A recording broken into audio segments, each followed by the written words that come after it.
ಕೂಡಲಸಂಗಮ ಶ್ರೀಗೆ ಈಗ ಗಡುವನ್ನು ನೀಡಲಾಗಿದೆ. ಕಾರಣ ಯತ್ನಾಳ್ ಅವರ ಬೆನ್ನಿಗೆ ನಿಂತಿದ್ರಿಂದ ವಾರದೊಳಗೆ ವರ್ತನೆಯನ್ನು ಬದಲಿಸಿಕೊಳ್ಳಿ ಅಂತ ಪಂಚಮಸಾಲಿ ಸಮಾಜ ಟ್ರಸ್ಟ್ ಶ್ರೀಗಳಿಗೆ ಎಚ್ಚರಿಕೆಯನ್ನು ಕೊಟ್ಟಿದೆ. ಈ ಹಿಂದೆ ಕೂಡ ಹೇಳಿದ್ರು, ನೀವು ಸಮುದಾಯದ ಪರವಾಗಿ ಧ್ವನಿ ಎತ್ತಿ ಒಂದು ಸಮುದಾಯದ ಬೆನ್ನಿಗೆ ನಿಂತ್ಕೊಳ್ಳಿ, ಅದನ್ನು ಹೊರತುಪಡಿಸಿ ಯತ್ನಾಳ್ ಅನ್ನುವ ಒಂದು ವ್ಯಕ್ತಿತ್ವ ಅಥವಾ ವ್ಯಕ್ತಿಯ ಹಿಂದೆ ನಿಂತ್ಕೊಳ್ಳೋಕೆ ಹೋಗಬೇಡಿ. ಇಡೀ ಸಮುದಾಯ ನಿಮ್ಮನ್ನು ಆಯ್ಕೆ ಮಾಡಿದೆ ಅಂತಂದರೆ ನೀವು ಸಮುದಾಯದ ಪರವಾಗಿ ಇರಬೇಕು, ಅದನ್ನು ಹೊರತುಪಡಿಸಿ ಒಂದು ವ್ಯಕ್ತಿಯ ಪರವಾಗಿ ಮಾತಾಡೋದಲ್ಲ ಅಂತ ಈಗ ಒಂದು ವಾರ್ನಿಂಗ್ ಮಾಡಿದ್ದಾರೆ. ಒಂದು ಗಡುವೆ ಕೊಟ್ಬಿಟ್ಟಿದ್ದಾರೆ ಶ್ರೀಗಳಿಗೆ. ಏನಂತ ಕೊಟ್ಟಿದ್ದಾರೆ, ಏನೇನು ನಡೀತಾ ಇದೆ ನೋಡೋಣ ಬನ್ನಿ.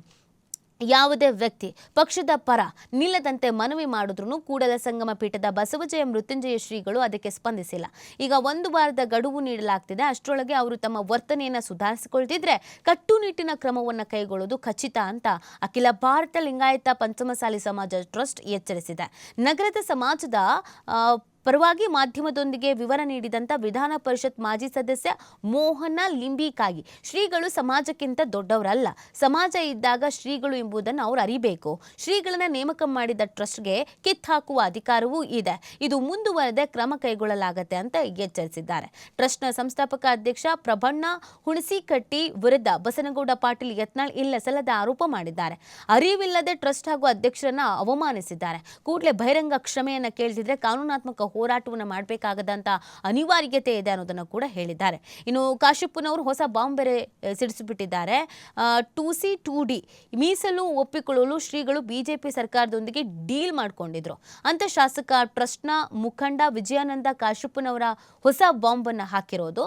ಬೆಂಗಳೂರಿನ ಫ್ರೀಡಂ ಪಾರ್ಕ್ನಲ್ಲಿ ಯಾರ್ಯಾರು ಡೀಲ್ ಮಾಡಿದ್ರು ಎಂಬುದಕ್ಕೆ ಸಾಕ್ಷಿಗಳಿದೆ, ಸೂಕ್ತ ಸಮಯದಲ್ಲಿ ಬಿಡುಗಡೆ ಮಾಡ್ತೀನಿ ಅಂತ ಹೇಳಿದ್ದಾರೆ.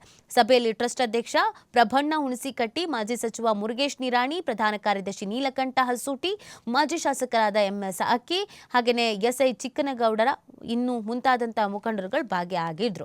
ಇನ್ನು ಮಾಜಿ ಸಚಿವ ಮುರುಗೇಶ್ ನಿರಾಣಿ ಕೂಡ ಇದಕ್ಕೆ ಸಂಬಂಧಪಟ್ಟಂತೆ ಪ್ರತಿಕ್ರಿಯೆ ಕೊಟ್ಟಿದ್ದಾರೆ. ಸಮಾಜದ ಆಶಯಕ್ಕೆ ಸ್ವಾಮೀಜಿಗಳು ಧಕ್ಕೆ ತರಬಾರದು, ತಪ್ಪುಗಳಾಗುವುದು ಸಹಜ, ಆದರೆ ತಿದ್ದುಕೊಂಡು ಹೋಗಬೇಕಾಗಿರೋದು ಅನಿವಾರ್ಯ ಅನ್ನುವಂತಹ ವಿಚಾರವನ್ನು ಅವ್ರು ಹೇಳಿದ್ದಾರೆ. ಈಗ ಆಲ್ರೆಡಿ ಯತ್ನಾಳ್ ಅವರನ್ನ ಬಿಜೆಪಿಯಿಂದ ಉಚ್ಚಾಟನೆ ಮಾಡಿದ ಮೇಲೆ ಅವ್ರ ಬೆನ್ನಿಗೆ ಯಾರು ನಿಂತಿದ್ದಾರೆ ಅಂತ ಪ್ರಶ್ನೆ ಬಂದಾಗ ಸಮುದಾಯವೇ ನಿಂತಿದೆಯಂತೆ ಅಂತ ಹೇಳಲಾಗ್ತಿತ್ತು. ಬಟ್ ಸಮುದಾಯ ನಿಂತಿಲ್ಲ ಅನ್ನೋದು ಇಲ್ಲಿ ಕ್ಲಾರಿಟಿ ಸಿಗ್ತಾ ಇದೆ. ಓನ್ಲಿ ಜಯಮೃತ್ಯುಂಜಯ ಶ್ರೀಗಳು ಮಾತ್ರ ನಿಂತಿದ್ದಾರೆ. ಅದಕ್ಕೀಗ ಸಾಕಷ್ಟು ವಿರೋಧ ವ್ಯಕ್ತ ಆಗ್ತಾ ಇರೋದು.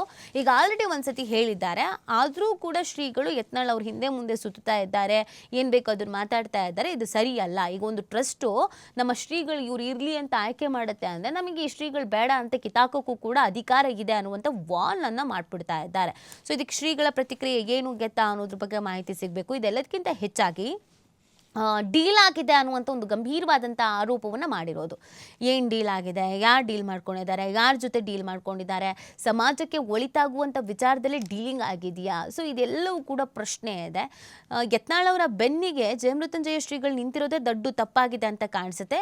ಅವರ ಅಧಿಕಾರ ಅಥವಾ ಅವರ ಸ್ಥಾನಮಾನವು ಹೋಗುತ್ತಾ ಅನ್ನೋ ಪ್ರಶ್ನೆ ಇದೀಗ ಹುಟ್ಕೊಳ್ತಾ ಇದೆ. ಇದೆಲ್ಲದಕ್ಕೂ ಕಾರಣ ಯತ್ನಾಳ್ ಅವರ ಬೆನ್ನಿಗೆ ಶ್ರೀಗಳು ನಿಂತಿರೋದು. ಫೈನ್. ಮುಂದಿನ ಸುದ್ದಿ ಯಾವ್ದು?